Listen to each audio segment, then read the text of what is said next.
Ato nang natun-an ang unang tulo ka mananap nga nagsimbolo sa mga gingharian. Ang unang mananap mao ang leon nga adunay pako sa agila. Kini nagrepresentar sa gingharian sa Babilonia ug ang mga pako niini nagkahulugan sa kusog nga pagpakigbugno sa nasangpit nga gingharian.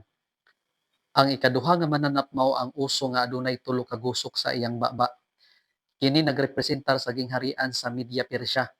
Ang tulo ka gusok nagpasabot sa kadaugan sa Media Persia batok sa tulo ka gingharian, ang Babylonia, Lydia ug Ehipto. Ang ikatulo nga mananap mao ang leopardo nga adunay upat ka pako ug upat ka ulo. Kini nagrepresentar sa gingharian sa Gresya. Ang mga pako nagpakita sa iyang dili matutngan nga kusog, samtang ang upat ka ulo nagkahulugan sa upat ka bahin sa gingharian nga nabahin human sa kamatayon ni Alexander the Great ngadto sa iyang upat ka nangulong general, si Cassander, Lysimachus, Ptolemy ug si Seleucus. Karon atong sumpayan kini hisgutanan pinaagi sa pagtuon mahitungod sa ikaupat nga mananap. Unsa nga hulagway ang gihatag sa ikaupat nga mananap?